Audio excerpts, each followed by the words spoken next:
takes care of my grandson who got vision problems.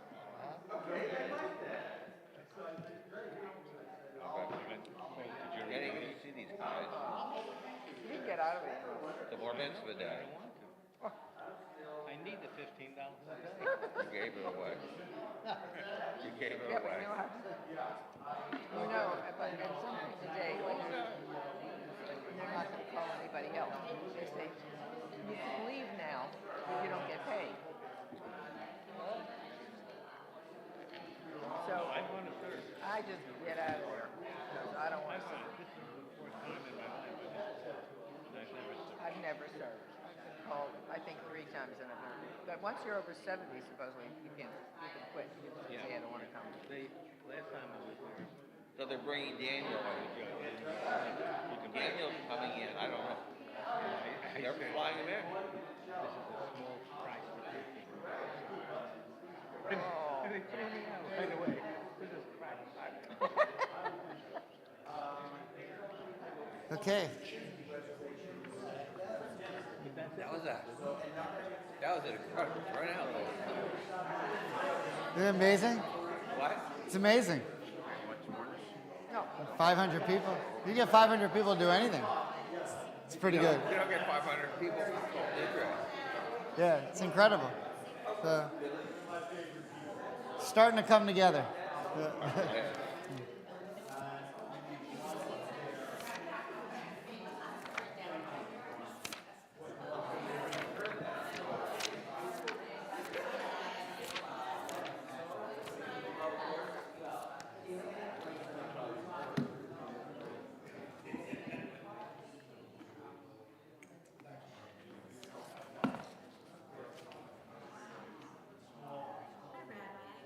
Marlene, and Michael and Oh yeah, how you doing? Nice to see you. Are joining Joe Jacoby today for Oh. Torah Studies. Very nice. Welcome. Good to see you. Marlene, you're good. You're good. How'd you get Michael out? Actually, Michael got Yeah, new person. I don't believe it. Oh, I haven't seen a new person in a long time. that's very nice. Thanks.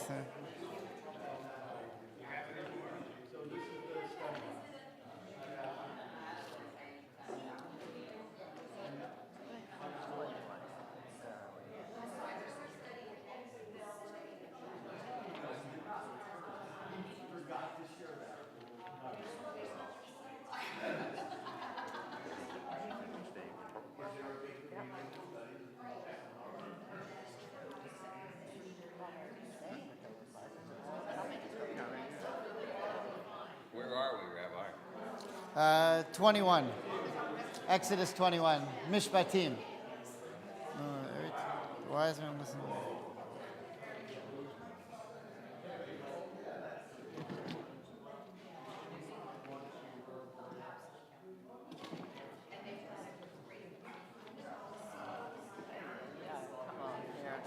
Okay. Here we go. Shabbat Shalom. Shabbat Shalom. Mishpatim. Yotzei L'derech.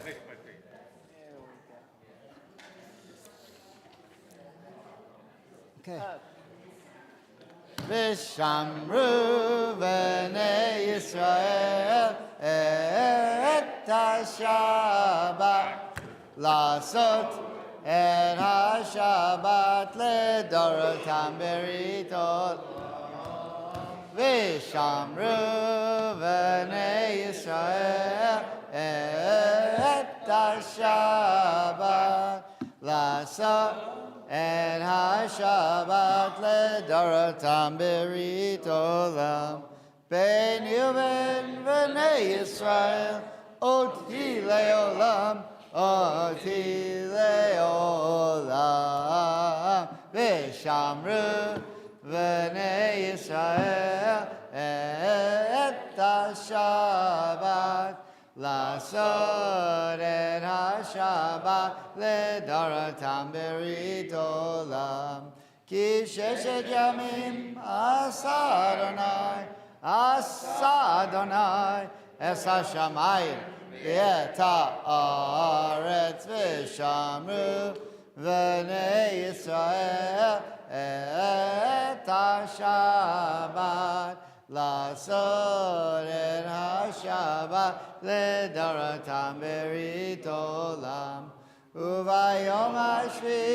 Shabbat v'nafash, Shabbat v'nafash, Shabbat v'nafash, v'shamru v'nei Yisrael et ha-Shabbat, לעשות את השבת לדורותם. מתעולה ברוך אתה אדוני אלוהינו מלך העולם בורא פרי הגפן אמן לחיים.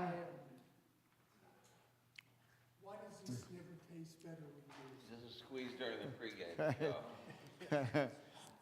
Okay, blessing for Torah study. Baruch atah Adonai Eloheinu melech haolam asher kishanu b'mitzvotav v'tzivanu la'asok b'divrei Torah. Amen. Okay, so I think you're going to be really amazed by this today. This is, a couple of points. Not every mitzvah do you want to do. There are some mitzvahs you don't want to do. I mean, unless you have to. For example, it's a mitzvah. So a mitzvah is a command. It's not, a good deed necessarily. I mean, it can be a good deed, but it's not always a good deed. Lighting Shabbos candles is not a good deed. It's a ritual. But there's a command, a mitzvah, that if you steal something, you have to return it. So the only way you can fulfill that mitzvah is if you stole something in the first place, which you're not allowed to do. So do you say, I love the mitzvah so much that I want to experience every single mitzvah, so I'm going to steal something so I can observe the mitzvah of giving it back? No, you don't do that. But it's a good defense, though. Yeah. But if you did happen to steal something, you have to return it. It's a mitzvah to return it. It's a mitzvah, it's a command to get divorced if it's appropriate. If there's a reason to get divorced, and the Torah lists some reasons, in that case, then the mitzvah is to get divorced. You don't want to have to do that, but sometimes it's a mitzvah. So there are commands for certain situations.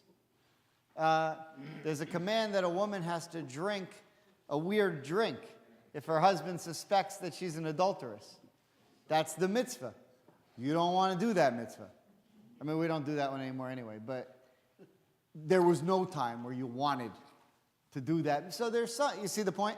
Some mitzvahs you don't necessarily want to do. Now, if you were speaking to someone, sometimes a Jew even, who is a Jew but doesn't come to this class, right? Right. So they might say something like, well, I don't like the Torah because the Torah has some problems. The Torah says it's okay to do this or it's okay to do that. And one of the ones they always pick on is slavery. The Torah says you can own slaves. So right away, you lost me. And that would be logical because slavery is terrible.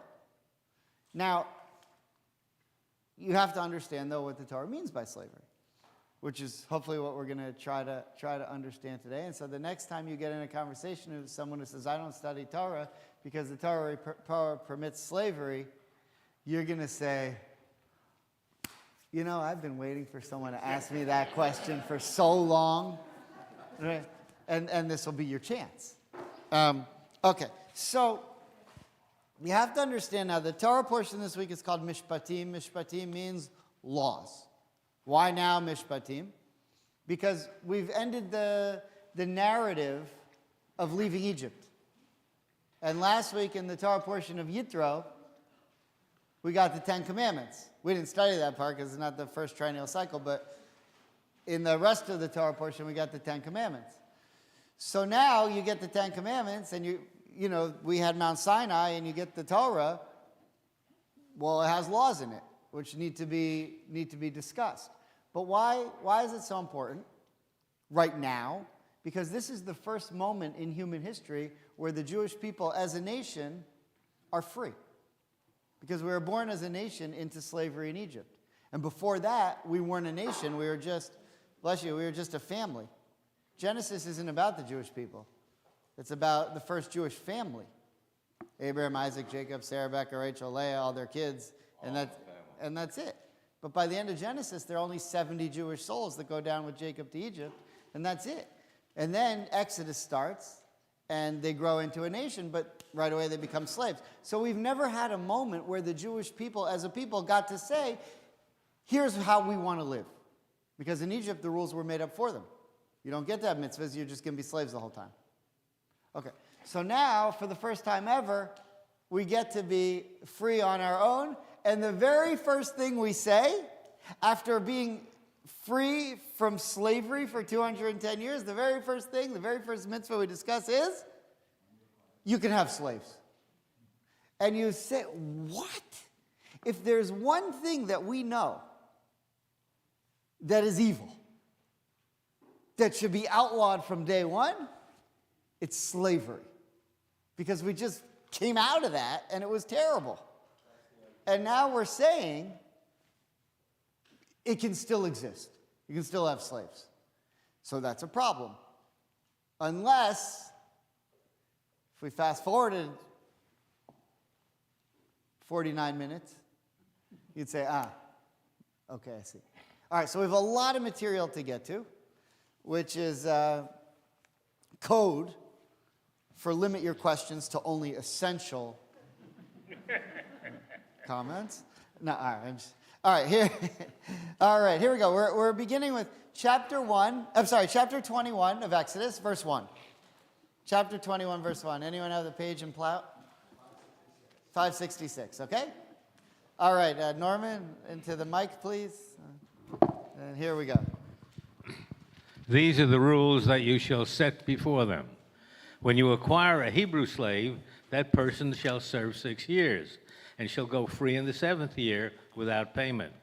If a male slave came single, he shall leave single. If he had a wife, his wife shall leave with him. If his master gave him a wife, and she has borne him children, the wife and her children shall belong to the master, and he shall leave alone. But if the slave declares, I love my master, and my wife and children, I do not wish to go free, his master shall take him before God. He shall be brought to the door or the doorpost, and his master shall pierce his ear with an awl, and he shall then remain his master's slave for life. Okay, so already you're probably thinking, Is it worth it? seriously? This is the Torah? This is our first law right after leaving Egypt? This is a problem. Okay, first of all, verse 2 says, a Hebrew servant, Eved Ivri. Now there are differences between Eved Ivri and Eved Kanani.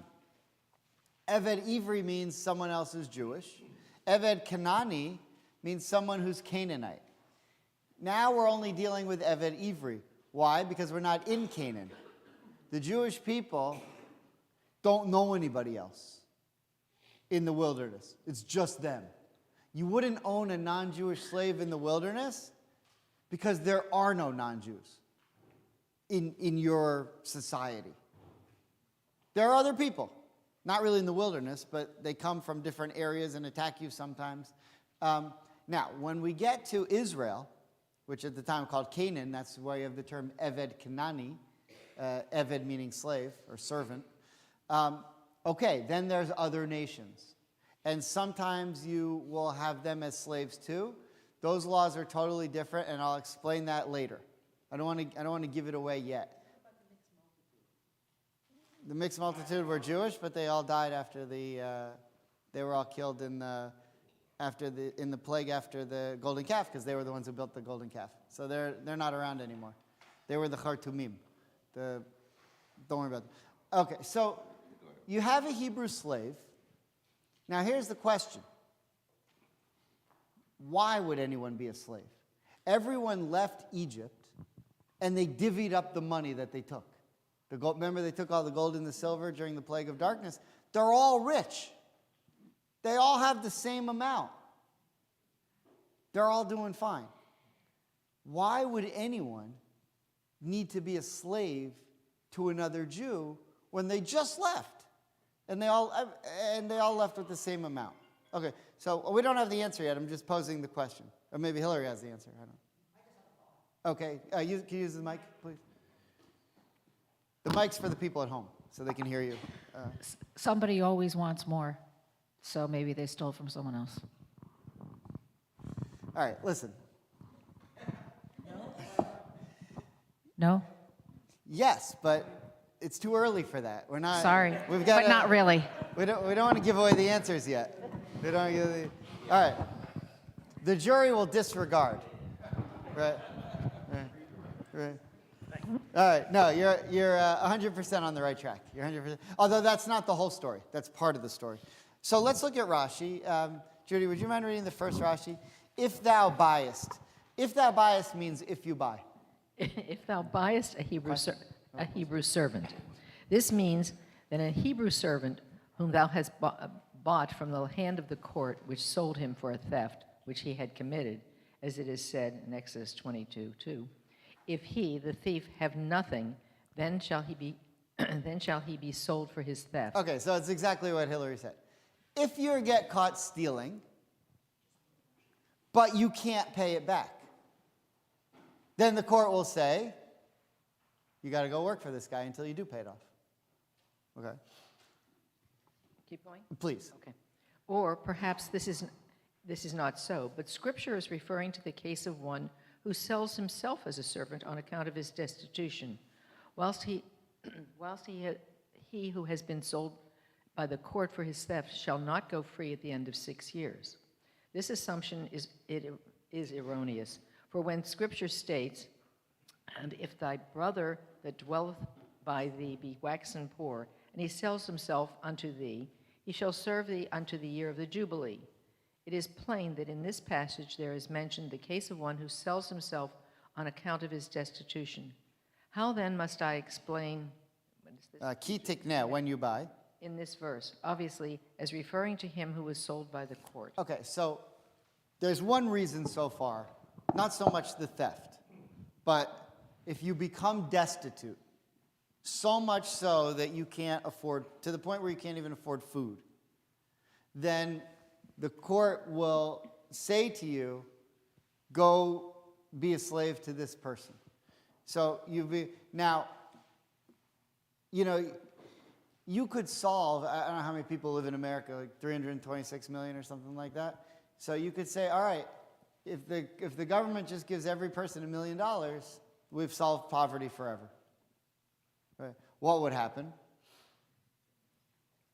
You'd buy 3 Bentleys, and a fancy house somewhere, and a week later you'd be broke, and the government would be right back where they started. Right? I wouldn't. I'd be okay. You know, I would do fine. You know, but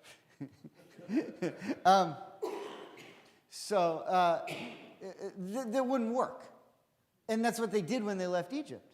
They said, all right, everyone's going to get the same amount of gold and silver. We're all going to be fine. And some people mismanaged it. Right? They invested in stuff, right, that, went under. Right.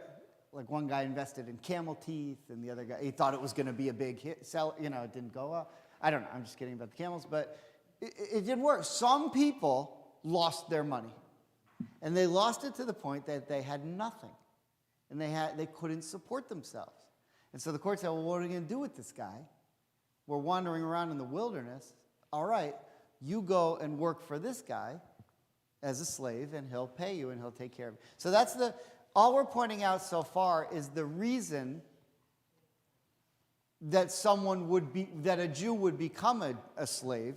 And again, you have to ask the question, why would anyone become a slave? They're all rich. And so the Torah and Rashi come and say they were when they left Egypt, but some of them mismanaged their money and fell into becoming destitute. But in the wilderness, they all got food. They didn't. Food came every day. Right. So that's true. But the rules were being set up forever, not just for the wilderness. Bob, did you have a question or comment? You answered my question. Oh, okay. Every once in a while. Bobby? There you go. We're 9 years into this. We're still working on it. Some people become destitute because of their misfortune. It has nothing to do. A disease hits their flock. The Sure. flock dies. Very good. So, all right. It could happen. It doesn't have to be because of your own. Poor investments, right? Right. Right. So, But the retainer is still the same, Joe. okay, verse 3. If he comes alone, he shall go out alone. If he is the husband of a woman, his husband shall go out with him. Rashi on verse 3. Ken, would you mind reading the Rashi on verse 3, the second Rashi on the sheet into the mic? His wife shall go out with him. But who brought her in into the state of service that the text has to state she shall go out? But by saying the scripture intimates that he who acquires a Hebrew servant is bound to provide his wife and children also with food from Right. the Chilta. So if you become destitute and you're a slave, if you're the person who the court assigns that you're going to take this guy in and he'll work for you, fine. You have to feed him and clothe. Try not to think of the wilderness so far. They were setting up the rules here for life. Try to think about once we've moved into the land of Israel. And so you have to feed him.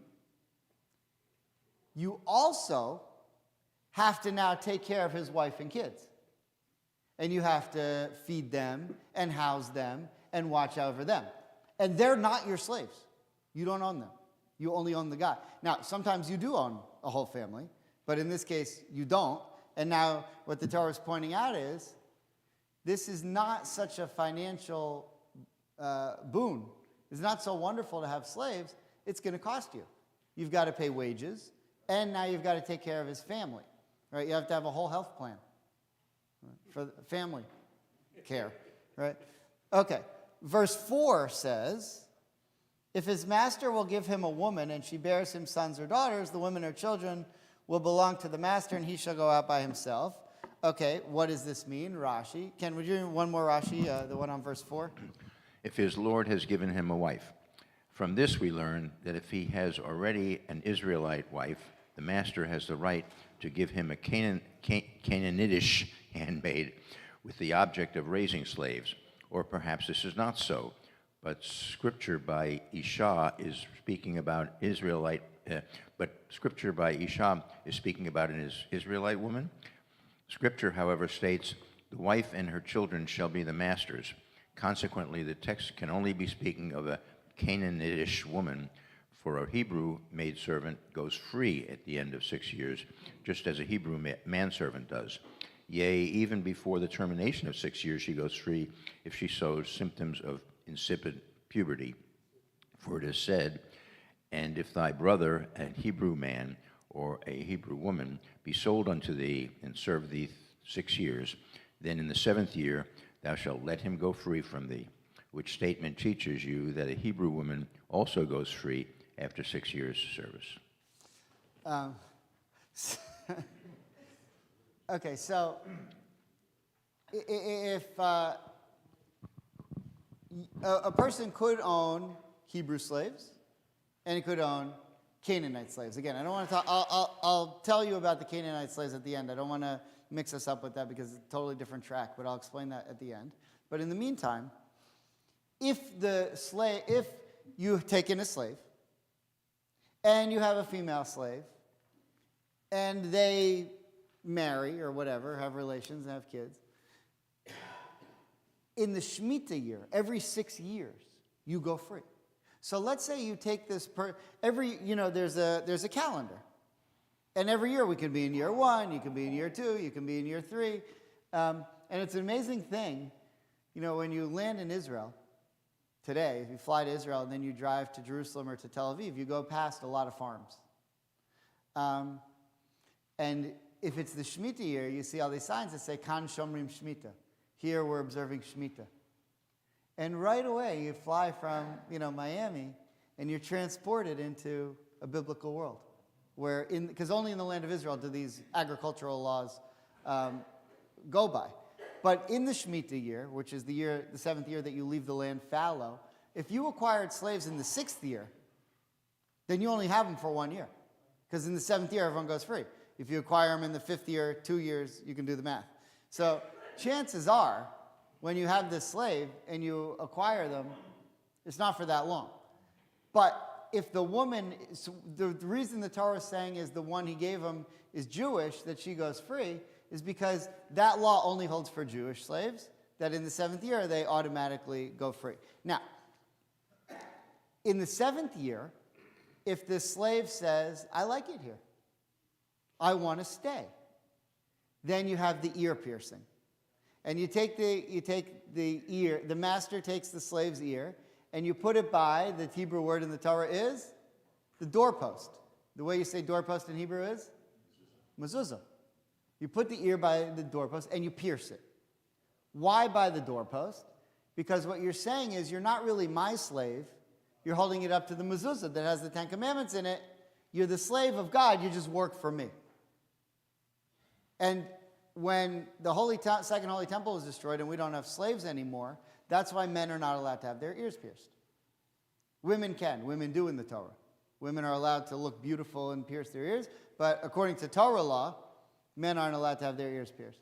So one time, when I was a junior in college, and I was studying at the University of Tel Aviv for a semester, there was this guy, maybe you've heard of him, he lives in the old city of Jerusalem, he's an American guy who made Aliyah many decades ago, named Jeff Seidel. Anyone ever heard of him?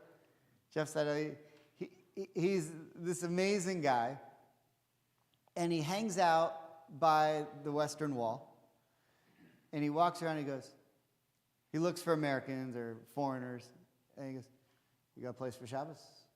You got a place for Shabbos? You got a place for Shabbos? And that's all he does all day. And if you say no, he sets you up with a traditional family, and you go have a Shabbos dinner with them. And we used to do it all the time. We loved it. We thought it was so interesting. And we went to different Orthodox homes all over Jerusalem. And one time we went to this really pious old man, his apartment in the old city. And you couldn't walk 2 feet in his apartment without knocking over an empty liquor bottle. I mean, this guy was, he hazed us more than anything ever experienced in college. I mean, but one of my friends who went with us, he had an earring. I just remembered this. I haven't remembered. And the whole meal, this guy is just, you're a slave? How can you do this? It was just unbelievable. It was an amazing experience.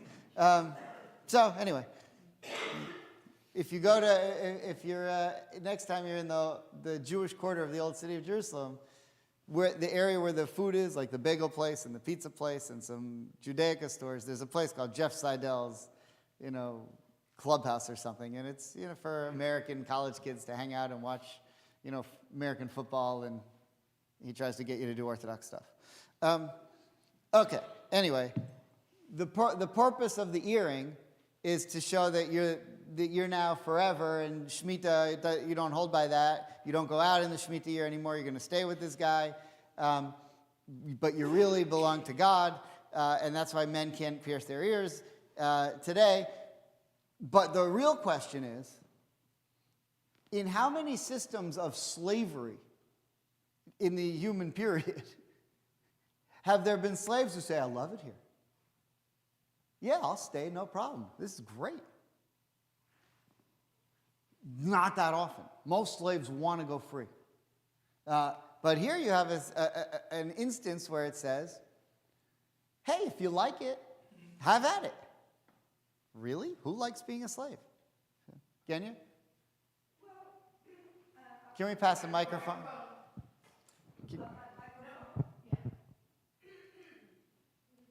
It'll get there. No rush.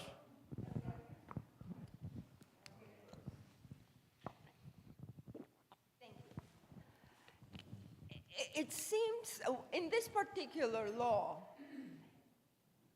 I think it's a little disingenuous because even though all the laws before seem like they're really grappling with making a system where there's, in quotes, some fairness, but specifically what it says is that if a man is enslaved and he gets a wife, he marries while enslaved because his master has provided that option and they have children, right? Yeah. And after the 6th year, he wants to go free. His wife and his children are not released with him. They're considered to be property of the master. So the only way that that man can stay with his family unified is by remaining forever a slave. Not if they're Jewish. Not that he likes it so much, Right. but he doesn't want to leave his family behind that he has built over 7 years. No, but if they're to go Jewish, away. Kenya, it's not right. If they're Jewish, they automatically go out with him anyway. And if they're not Jewish, they can't be married. Well, then I must be misreading the line. Well, yeah, let's take a look. If his master will give him a woman, she bears the sons of the woman, shall go belong to the master, and she shall go by, and he shall go by himself. Right, no, you're reading it right.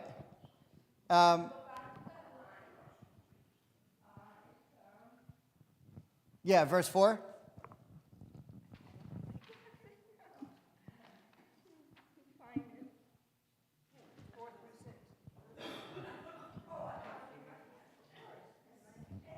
No, Genya, the way you're reading it is correct. And if you only look at the Torah, that is right. If you only look at the Torah, that's right. But what Rashi comes to point out, and by the way, not only does Rashi take it from the Talmud and Midrash, but he also quotes what it later says in Deuteronomy, which I have a note to go to that at the end. We haven't gotten there yet. But Deuteronomy comes and makes it clear. Yeah, that...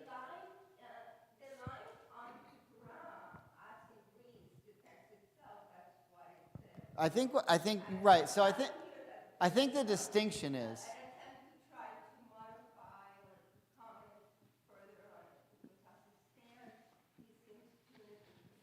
Agreed. But it isn't.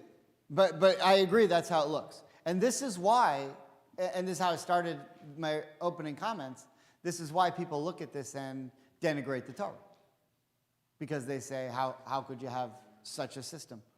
Mark? Is there some explanation as to why instead of slavery, they said, okay, we're going to give you a job, we'll pay you, and you'll work off a debt, Yes. or you'll just keep working There's a so very you can make a specific living? reason. There's a very specific reason. But give me 27 minutes. Because, all right.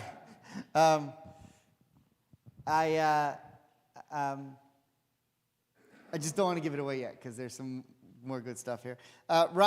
Maimonides, Rambam at the bottom of the page says, the term Hebrew servant, Eved, used by the Torah refers to a Jew whom the court sells by compulsion, or a person who sells himself willingly. What is implied? Okay, so just to get a little bit more detailed of why a person would become a slave, when a person steals and does not have the resources to repay the principal, the court sells him. Next paragraph. No other Jewish person is sold by the court except a thief. Concerning such a thief sold by the court, Exodus says, when you acquire a Hebrew servant. And concerning this person, so Deuteronomy is going to explain this again later, when your Jewish brother will be sold to you. To what does the term a person who sells himself refer? When a Jew becomes sorely impoverished, the Torah gives him permission to sell himself as a servant, as it says, when your brother will become impoverished. Last paragraph. A person is not allowed to sell himself as a servant and stash away the money, use it to buy merchandise or utensils, or give it to his creditor. He may sell himself only when he needs the money for his very livelihood. A person is not permitted to sell himself unless he has no property remaining at all, i.e., even his clothing no longer remains. Only in such a situation may he sell himself. So the two ways that you can become become a slave is that you're so poor that you literally don't even have clothes anymore and you can't eat, and so you need to do something. And the other situation is that you've stolen and you can't repay the principal, in which case you work until you can pay off the principal. Okay, so those are just to make explicit. It's not like there was a slave market, right? And you could just go and buy slaves, from wherever you were. It was only in very specific cases that someone could become a slave. Nancy? So, Rabbi, really, instead of slavery, what this is really indentured servitude, which has a limitation, and it's for a specific reason. It's not just to enslave a person or a people. It is to make sure that laws are obeyed. 100%. Okay, so now the question is, if you owned a slave, in any other time period, when the Jews were slaves in Babylonia, when the Jews were slaves to the Roman Empire, what could those people use their slaves to do? Whatever you wanted. You want to kill them? Kill them. You want to rape them? Rape them. You want to make them work in your house? Work in your house. You want to make them work in the field? Work in the field. You could do whatever you wanted. What's the case here? What are you allowed to do with your slaves? So, if you look at the next Rambam, anyone have whoever. Annabelle, would you mind reading? So, the laws of slaves 1:6, you see in the middle of the page? Rambam explains, well, what are you allowed to do? Now, these are derived from the Torah, but they're explained in the Talmud, and Rambam summarizes it here. Rambam Laws of Slaves. It is forbidden to make any Hebrew servant perform excruciating labor. What is excruciating labor? Labor that has no limit, or labor that is unnecessary and is asked of the servant with the intent to give him work so that he will not remain idle. Based on the above, our sages said that a master should not tell a Hebrew servant, "Hoe under the vines until I come," for he has not placed a limit on the work asked of him. Instead, he should tell him, "Hoe until this and this time," or "until you reach this and this place." Similarly, he should not tell him, "Dig in this place," if he has no need for that activity. Even telling him to warm a drink for him or to cool one off for him, if he does not need it, it is forbidden and reflects the violation of a negative commandment, as Leviticus 25:43 states, "Do not impose excruciating work on him." Thus, a Hebrew servant may be compelled to perform only a limited and necessary task. Okay.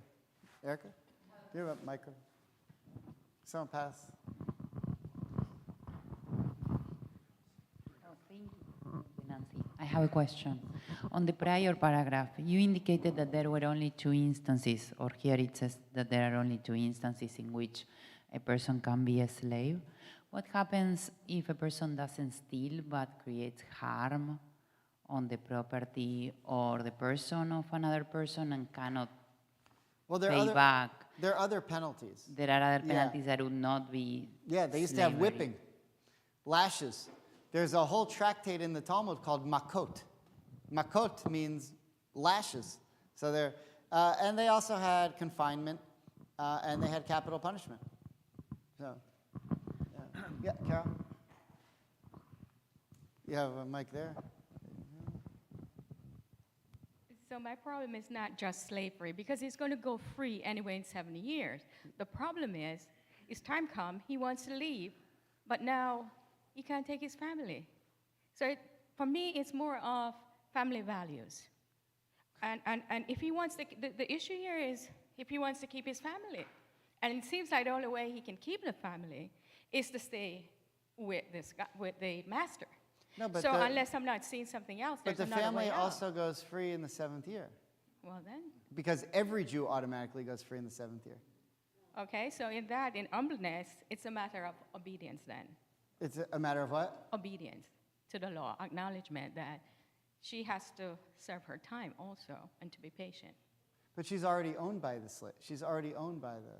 Yeah, but you're saying she can also go free. So if he's free, his 7th year is now, he's free, but he can't live with her and his children. No, he can. He can. Yes, So what is because the every Jew automatically goes free in the 7th year. Okay, so he wants to leave before the 7th year then? No, that you can't do. What? So, That you right. can't. So what is the problem? Is it because he can't leave? He wants to leave before the 7th So, year? okay.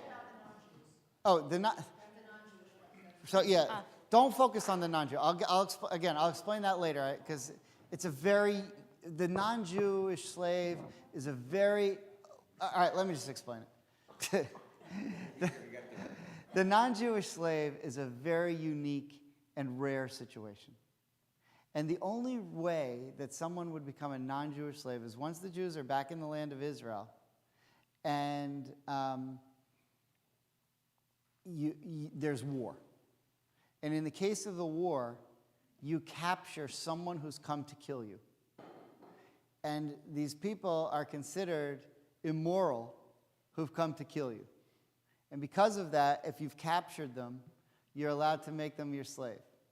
And the reason why is because they're so immoral that the hope is if they come and live with you, you'll be able to fix them and teach them how to live a moral life and try not to kill people.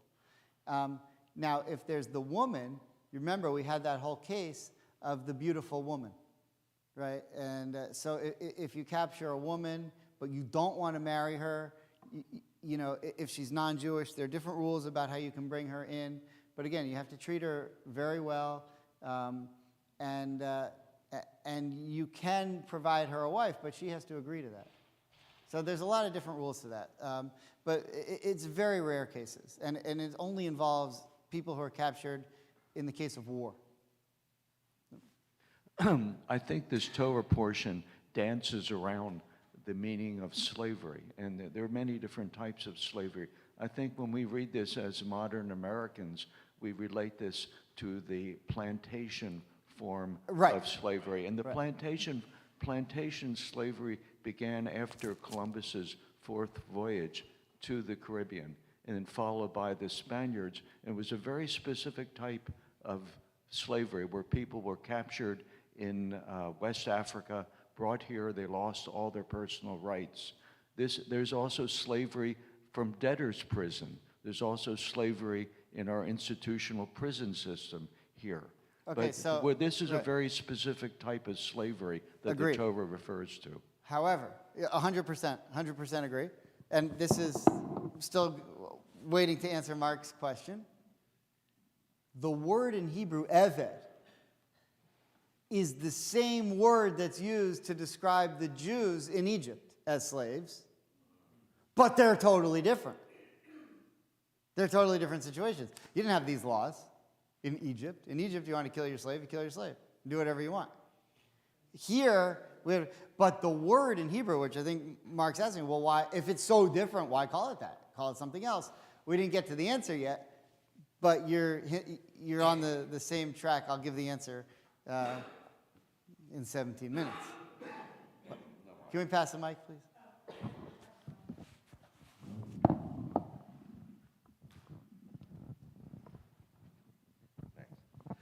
One of the major differences between slavery as we know it growing up is that slavery here in the United States, which was very unique, slaves were property.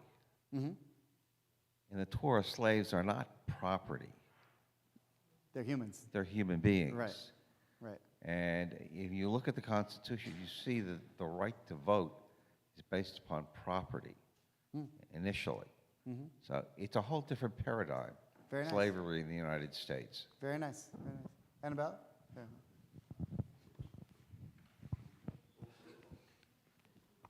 How about if we translate Eved from the same root as avodah instead of slave as worker? Okay, so listen. What does God say to, God tells Moses to tell Pharaoh that I'm going to free the Jews. Vaya'avduni. Vaya'avduni, so that they will serve me. They were eved, they were slaves to you, Pharaoh, but I'm going to free them for the purpose of they're going to be slaves to me. So, when we sing, Al HaTorah ve'al HaAvodah, Avodah is the same root as eved. Avodah means slavery in the Torah.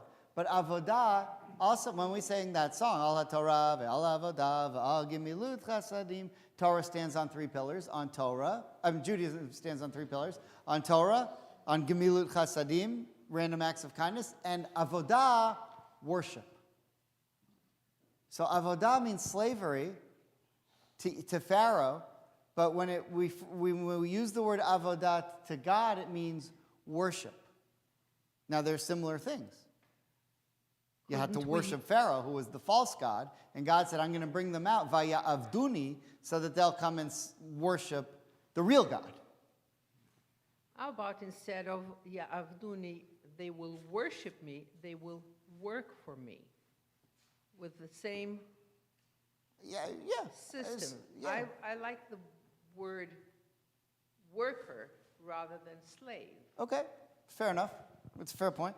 Okay, so we pointed out in Rambam 1:6 that the work has to be specified. You can't sit around, if you see your slave just sitting there and you don't have anything for your slave to do. I walk down the hall of the clergy office and I see Rabbi Kleppe sitting there. I'm like, what are you doing? She's like, I got nothing to do right now. I said, then memorize the book of Jeremiah. You can't do that. You can't do that. If you don't have a job for them to do, then they're free until you do. Okay, now 1:7. Anyone have a mic? Joe, would you mind reading on the bottom of the page now, Laws of Slaves 1:7. Whenever a Jew purchases a Hebrew servant, he may not make him perform debasing tasks that are relegated only for servants. For example, to have him carry his clothes to the bathhouse or remove his shoes, as Leviticus 25:39 states. Do not have him perform servile tasks. Instead, one should treat him as a hired laborer. 40, he shall be like a hired laborer or a resident among you. When does that above apply? To be a Hebrew servant, for his self-image is depressed because of his being sold.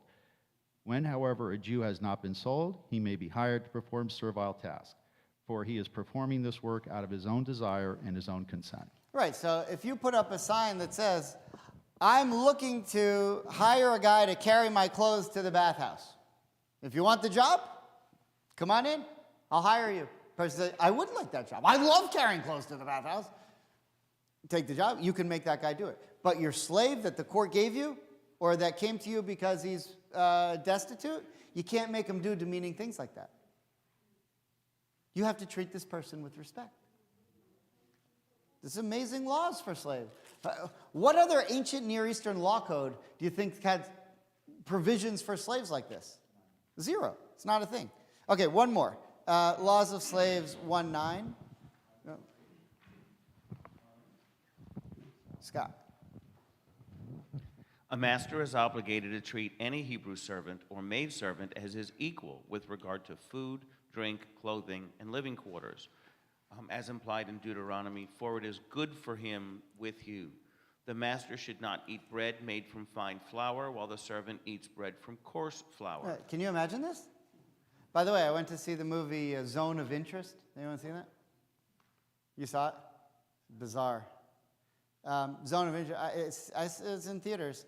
It's about the commandant of Auschwitz and his family living in this home on the other side of the wall of Auschwitz and living this, totally normal life as if nothing's going on. And on the other side of the wall, which you don't really see in the movie at all, but you can hear the sounds, it's Auschwitz. What does this say? Same food, same bed, same clothing, same living quarters, right? This is not slavery as you know it, right? Okay, let's keep going. The movie is really boring, I thought, but You could more easily understand why someone Yeah, right. It's an important movie. I think you should see it, but it's a little slow. Richard? Yeah, the mother-in-law had it figured out. We're getting good at it. No, spit it out. Come on. We got that. I'm going to again make a plug. If you want to talk, I think you should go get the mic first. The mother-in-law had it figured out. She came to visit her daughter, had this beautiful life, and then she was just gone the next day because it set in the reality of the horror that was taking place. And so my point is, even in the best of the worst of the best of times for some people, you still can develop vision. And you can still act morally. Very nice. Very nice. Okay, Scott, can you give us the rest of 1:9? The master should not drink aged wine while the servant drinks fresh wine. The master should not sleep on cushions while the servant sleeps on straw. Nor shall the master live in a walled city while the servant lives in a village, or the master live in a village while the servant lives in a walled city, as implied in Leviticus, and he shall leave you. On this basis, our sages said, whoever purchases a Hebrew servant purchases a master for himself. A master must treat a servant with brotherly love, as implied by Leviticus, and with regard to your brothers, the children of Israel. Nevertheless, the servant himself must conduct himself as a servant with regard to those tasks he must perform. What a powerful statement. Whoever purchases a Hebrew servant purchases a master for himself. It reminds me of Levi Eshkol's quote to Richard Nixon. He said, "You're the president of 300 million people, and I'm the prime minister of 8 million prime ministers." Or something like that. I might have the numbers off. Okay, now we want to answer two questions.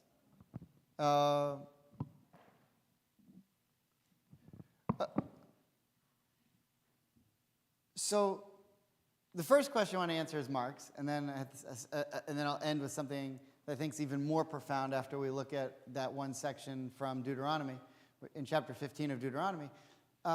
Why use, if it's not something, if it's a different type of slavery, if it's not really even slavery, if it's indentured servitude, if it's whatever, I mean, what it really is rehabilitation. You were a thief, and this is how you were trying to make a living. You had money, you were given money when we left Egypt, but you lost it all.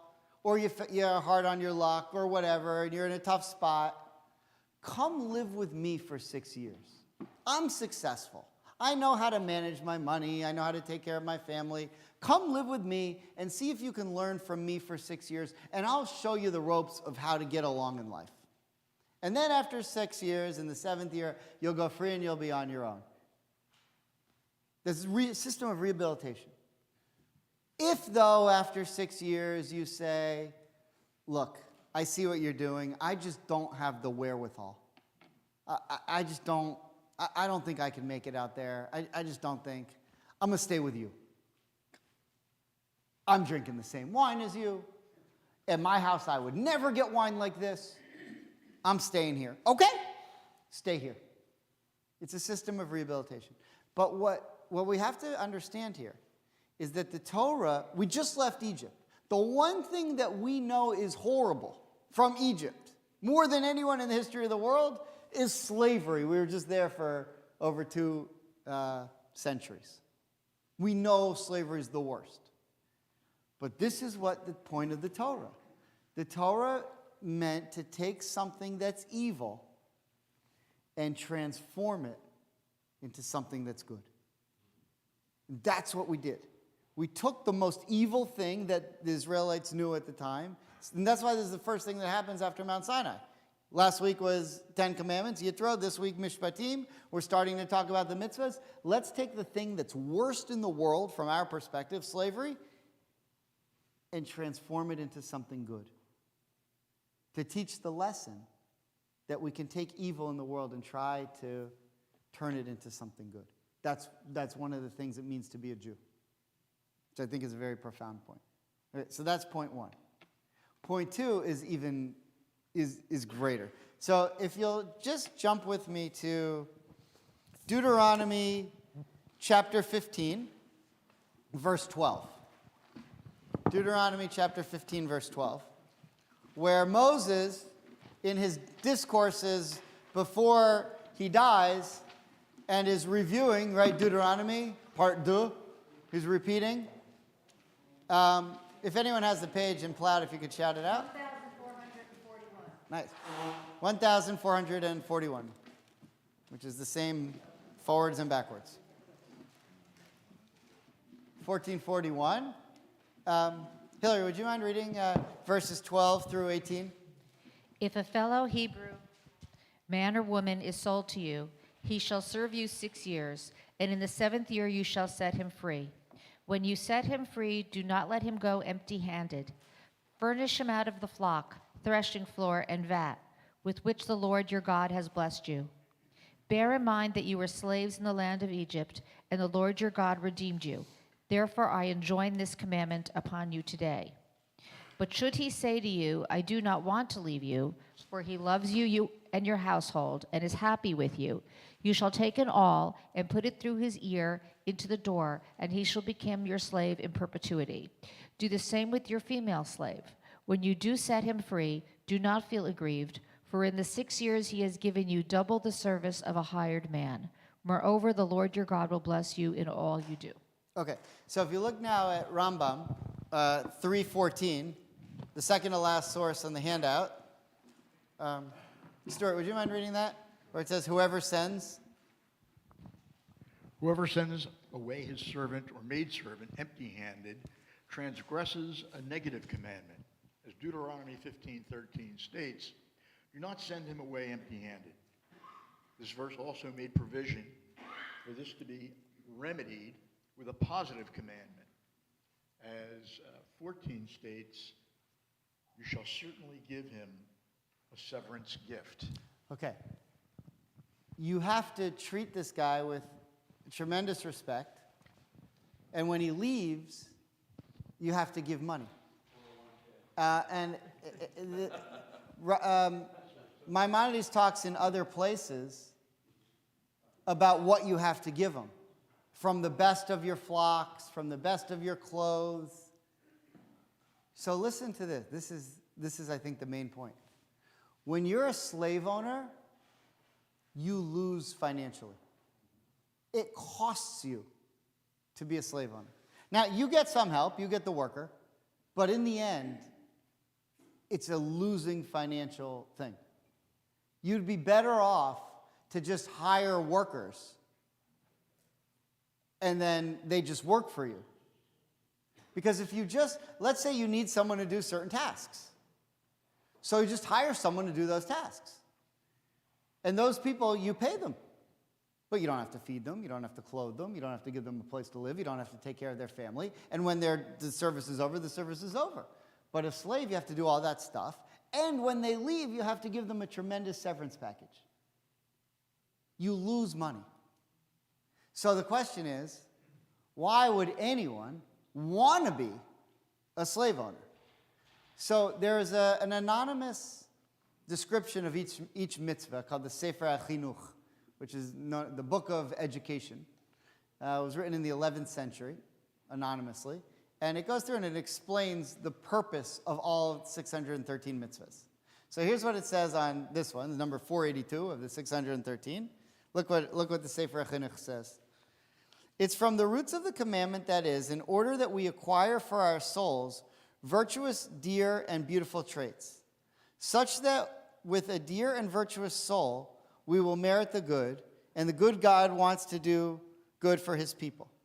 And it is our glory and our splendor that we should have mercy upon those who have served us, and that we give from what is ours as a right of kindness, besides that which we have stipulated with him to give him his wage, and it is a rational thing. There is no need to be lengthy about it. And nonetheless, even at this time, the wise man listens and adds insight, such that if he employed someone from the children of Israel, and he served him for a long time or even from a short time, he should endow him with that which God blessed him when he leaves him. And what we're saying here is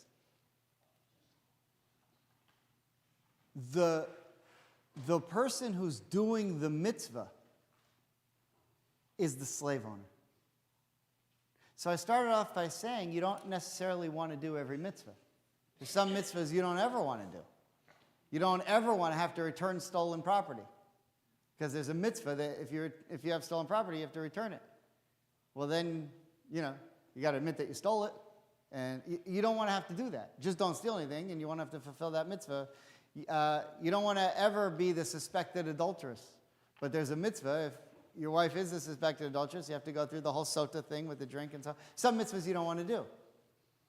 Another mitzvah is you don't ever want to have to buy a slave. Unless you, because it's going to cost you financially. That's from the rational point of view. But from the spiritual point of view, who buys a slave? Who are the slave owners? The slave owners are the people who say, I see another Jew is down on his or her luck, and I'm going to spend my resources to help rehabilitate them and bring them back into standing in the world. And that's not what most people think the beginning of chapter 21 of Exodus is all about.